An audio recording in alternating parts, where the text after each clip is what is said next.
Today, safe contraception is easy to find. It's easy to take that for granted. Ancient people had a big problem: too many babies, not enough food. So they tried some very interesting solutions. Some worked, some were just weird. Having a baby was risky. Many mothers didn't survive childbirth. Food was often scarce. Stomachs growled. More children meant more mouths to feed. Spacing out babies helped families survive. Some philosophers even worried about overpopulation. Too many citizens could strain resources. Kings and rulers worried too. Who would inherit the throne? Too many heirs could mean trouble. Family fights over power. Enslaved women often had no choice at all. For many, avoiding pregnancy meant survival. So people everywhere searched for answers. Let's start in ancient Egypt. Egypt gives us the oldest records. The Kahun Papyrus is almost 4,000 years old. There's also the Ebers Papyrus, about 300 years newer. These scrolls were lost for centuries. Archaeologists rediscovered them in the 1800s. It lists real recipes. Recipes for avoiding pregnancy. One recipe used crocodile dung, mixed with fermented dough. It was shaped into a paste, used as a vaginal block, before sex. Did it actually work? Historians aren't sure. It probably didn't help much. But another Egyptian recipe was smarter. It used acacia gum, honey, and dates. Acacia gum turns into lactic acid over time. Lactic acid can actually stop sperm.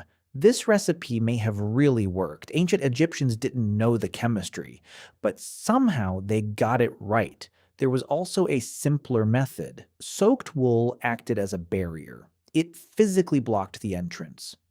This idea is surprisingly modern. Egypt took birth control seriously. These are some of the oldest medical texts ever found, and Egypt was only the beginning. Next stop, ancient Greece and Rome. Greek doctors also studied birth control. His name was Soranus of Ephesus. He wrote a whole book about it. He suggested blocking the cervix with soft wool soaked in oil, honey, or resin. These sticky substances slowed sperm down. It wasn't perfect, but it wasn't crazy either. Aristotle wrote about this too.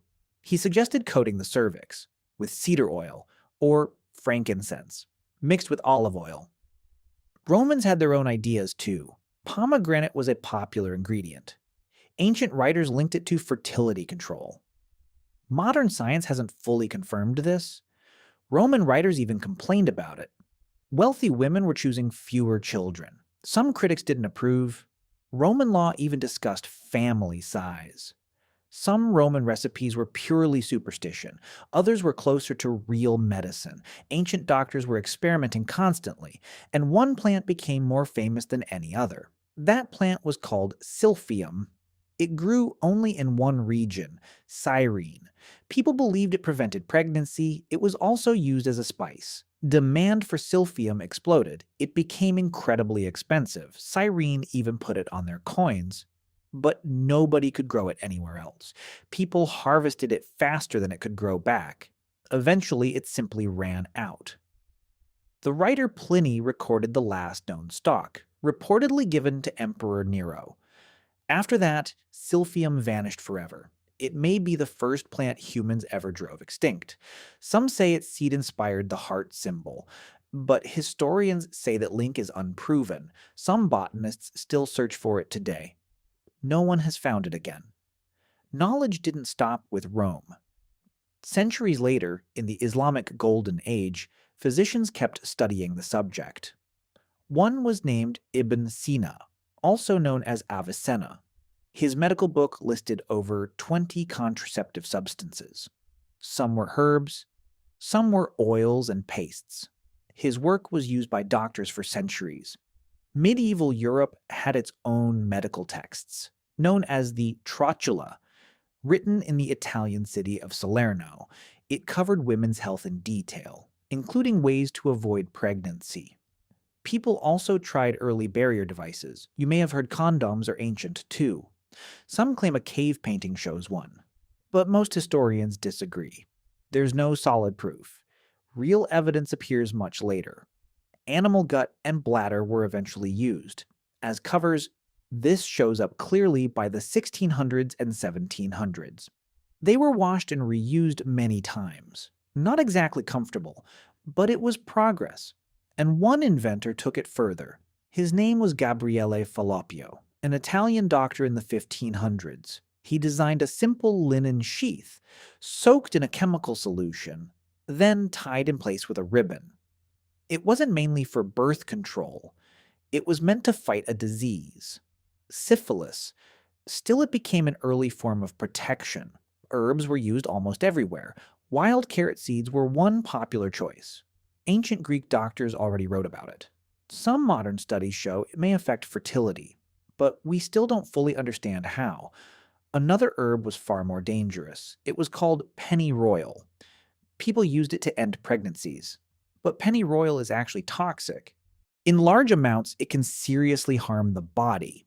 Some ancient remedies were more risk than help. One method needed no herbs or tools at all. The withdrawal method, mentioned in texts thousands of years old. It shows up in cultures across the ancient world, from the Middle East to Asia to Europe. Even the biblical story of Onan references it.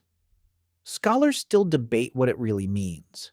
It was cheap, no equipment needed, but it was also unreliable. Still, people used it for thousands of years. Nature had its own method too. Breastfeeding can delay a new pregnancy. This is called lactational amenorrhea. Frequent breastfeeding can pause ovulation. Many ancient cultures relied on this naturally. Anthropologists have studied this in hunter-gatherer societies. Some groups naturally spaced births by 4 years or more. It helped space out births. By a few years, it wasn't perfect, but it was real biology. Not every method was based on real science, though. Now for the truly strange methods. Soranus had a very unusual tip. After sex, he suggested jumping backward. 7 times to be exact. He also suggested sneezing on purpose. None of this had any real effect. There's also a famous desert legend. Traders supposedly placed a stone inside a camel's womb to stop it from getting pregnant on long trips. It's a popular story. But historians can't actually confirm it. It may be more legend than fact. The writer Pliny recorded stranger ideas still. Some people wore animal parts as lucky charms. Pliny himself seemed skeptical writing it down. Other recipes were flat out dangerous. Some included mercury. Mercury is extremely toxic. Other recipes even included lead. These methods caused real harm, not real protection. Desperation sometimes led people to real danger. So which ancient methods actually held up? Acacia gum had real chemistry behind it. Wool barriers had a logical basis too. Breastfeeding was grounded in real biology. Withdrawal made physical sense, even if imperfect. Crocodile dung was mostly guesswork. Jumping backwards 7 times did nothing. Lucky charms were pure superstition. And silphium's true effectiveness is still unproven. History mixed real science with pure guesswork, and it stayed that way for centuries. Everything changed in the 1800s. Rubber was vulcanized, making it strong and flexible. This led to modern rubber condoms. Doctors also developed the IUD, a small device placed inside the body. It worked in a completely different way. A nurse named Margaret Sanger pushed hard for change. She helped fund new research. In the 1950s, scientists went even further. They developed the first birth control pill, approved for use in 1960. For the first time, control was simple and reliable.